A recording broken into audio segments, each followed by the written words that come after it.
আজ সকালে উলুবেড়িয়া থানার অন্তর্গত পীরপুর মালিকপাড়ার ছাত্রী মানসী দলুই খবর দেয় বন্যপ্রাণ সংরক্ষণকারী চিত্রক প্রামাণিক ও সুমন্ত দাসকে যে একটা পূর্ণবয়স্ক মেছো বিড়াল স্থানীয় গ্রামবাসী উত্তম মালিকের বাড়ির বাথরুমে ভোররাতে ঢুকে গেছে।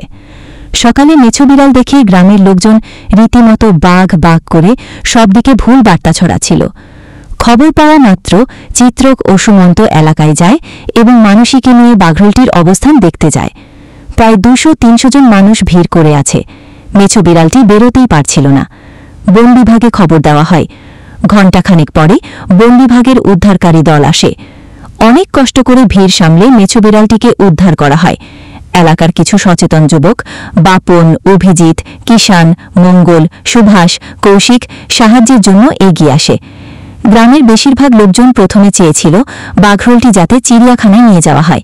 তখন চিত্রক, সুমন্ত, মানসী ও গ্রামের কিছু যুবক পুরো গ্রামকে এই মেছো বিড়াল সম্বন্ধে দীর্ঘ বক্তব্য দেয় এবং পরিবেশে মেছো বিড়ালের কী গুরুত্ব সেটা বোঝায়।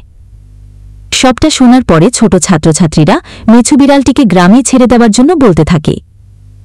অবশেষে গ্রামের মানুষজনও রাজি হয়। সবাই বাঘ চিতাবাঘ বলছে, এটা কিন্তু বাঘ চিতাবাঘ একদমই নয়, এটা আমাদের পশ্চিমবাংলার রাজ্য প্রাণী মেছো বিড়াল।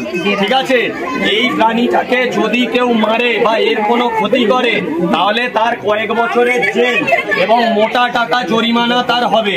তাই এই প্রাণীটা আমাদের গর্ব যে পশ্চিমবাংলার রাজ্য প্রাণী, এটা একটা গৃহপালিত বিড়ালের চেয়ে একটু বড়। তাই এই প্রাণীটাকে বাঁচানো আমাদের সবার কর্তব্য। এবং এরা আপনার এলাকায় থাকলে ইঁদুর, বিষধর সাপ সেগুলোকে এরা খেয়ে নেবে। ঠিক আছে, তাই এটা আপনারা মিলে বন দপ্তরের স্টাফেরা আছেন, স্যারেদের পারমিশন নিয়ে আপনার এলাকাতেই রিলিজ করে দেওয়া হবে। যেহেতু এই ইনজিওর্ড নয়, এ সুস্থ, তাই আপনারাও কেউ একে বাঘ চিতাবাঘ বলবেন না, বলবেন মেছো বিড়াল।